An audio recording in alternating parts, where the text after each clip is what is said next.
Hey girls, I wanted to.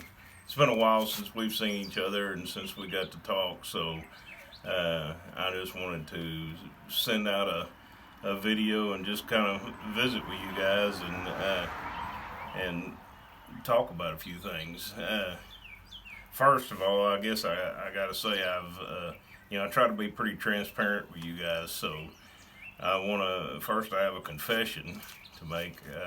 Mainly to my varsity girls. We got back from San Marcos, and to be very honest with you, between our San Marcos trip and our Bridge City trip, by the time we got back, I was pretty hurt, uh, angry. I guess you could say it.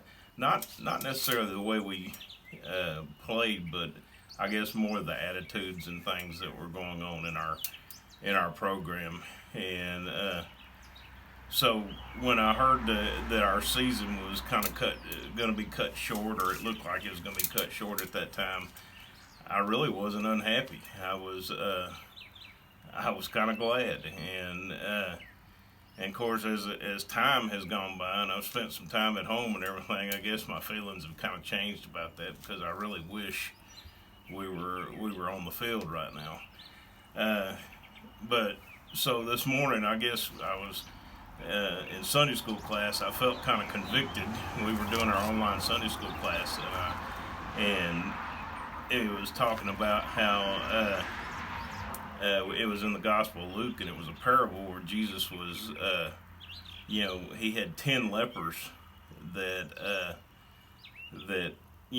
were asking for healing. Of course, back then leprosy was a horrible, horrible disease. You had open sores on your skin. Basically, your skin was falling off and or rotting off, and nobody. You were outcasted. You had to be. It was the ultimate social distancing. Nobody would come near you. You couldn't be in society. You were considered unclean.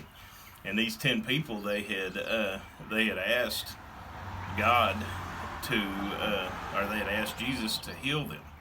And Jesus did. He healed all of them. But out of all of them he healed, he only had one that came back and said thank you or showed any sort of appreciation towards it. And the guy was a Samaritan.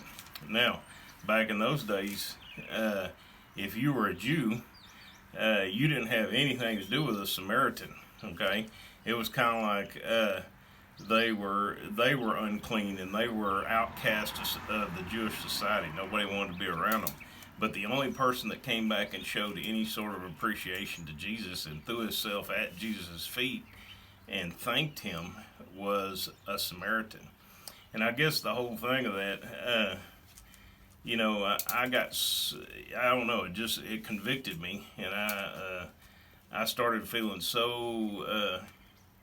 I guess in my heart, I was so angry, focusing on just certain things that were going on in our program that I just, I don't know. I got kind of complacent, glad that it was over with. I was angry. I was upset, and I haven't even reached out to you guys and talked to you during this time, and so it.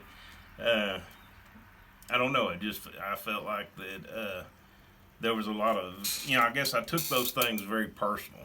That some of you were fighting amongst each other, and some of you were, had things going on, and I guess it's not. It was. I hope it wasn't personal towards me. I would think it would be just you guys that were doing that, but I took it personal myself, and so I wanted to say I'm sorry for that. And with that, I wanted to, for me, coaching softball is way more about life than the actual softball. Okay, and to me, most of you have played lots of softball by the time you get to me. You know the game. I feel like my job as a coach is to tweak your game or try to keep you in tip-top condition for softball as far as that goes. But even more, I feel like my calling from God is to be a godly man in your presence and to to show you guys how to be a great individual. So, just some things that I want to talk about during this time. Uh, this whole quarantine thing, of course, I've spent lots of time on the lake because it drives me crazy to sit inside, and you guys ought to know that much about me. But more than that, I've got to spend a spring with my own family that I haven't got to do in probably about 20 years. Okay, and so and it's been an awesome time for me as far as just family time. But I urge each of you to think about those things and think about to look at the bright side of things, that you've got to spend time with your family, but also think about the time that you spent away from your softball family, because I've been thinking about that. And all those things I was angry about or dissatisfied because of the way some of you might be living your life or whatever, those things have seemed to fade away and made me just wish I was on the field with you guys. But that's one thing I just want you all to see out of this, is that I believe things happen for a reason. I think God puts people in our lives for a reason. I think God puts situation in our lives for a reason. And I believe that this quarantine thing may be God's way of telling us to slow down, to look around us, to appreciate the things that we have and the people we have in our lives. So that's one thing I want to say. And the second thing I want to say is to my seniors.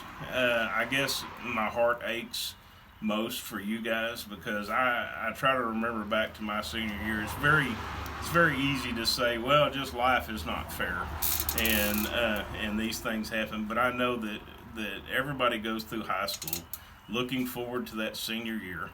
Even most of all, those who play sports or everything look forward to that senior year of being a leader, maybe in their sport, or just whatever accolades come with being a senior. And that is a tough thing to swallow. It's a tough pill to swallow. And I hate that this has happened for you guys. But I also want you to take into account that it is just the beginning of your life. So your senior year is the ending of one stage of your life and the opening of a new stage. And I hope that each of you seniors, Tasha and Hannah Allen, Hannah Latham, and Rebecca Bransky, I hope you girls will take this and build upon it, learn from it, and understand that, yes, life is not fair, but certain situations don't just define everything. You have to keep on keeping on, because things are going to happen in life. Life's going to throw you some curveballs, and you just have to learn to deal with them, and learn to come out victorious from it. So I think that just know that I'm hurting right along with you guys, that you're not getting to spend your spring senior year on the field. But also know that I'm praying for you guys all the time, and that I feel like that you all will come out from this successful. All right, you girls impress me. I think that even though there's lots of differences in how much talent each of you has as far as playing and everything, as individuals, you impress me. I think that you each have some great things to offer. All four of you are smart, and I think that each of you can do great things with your life. So that's the main thing there. But I also want you all to know that for everybody else that will be returning next year, I look forward to us being back on the field together. I'm already making plans for next year, and setting schedules and tournaments and things such as that. And for me, you know, it, I've got to learn to be better. There's certain things I need to be better. I need to be tougher about certain things.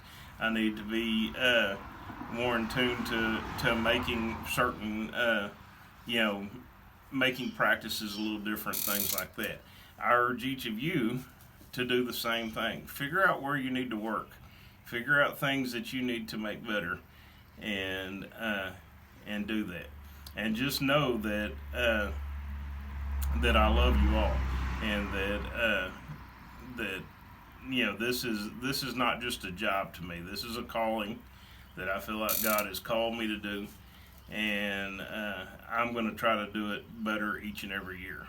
And so I just wanted to drop a little line to each of you. I didn't want to type a long thing in the Google Hangouts. I wanted to actually send you a video where you could see my face and tell each of you I love you. So stay home, stay safe, and we'll see you in the future.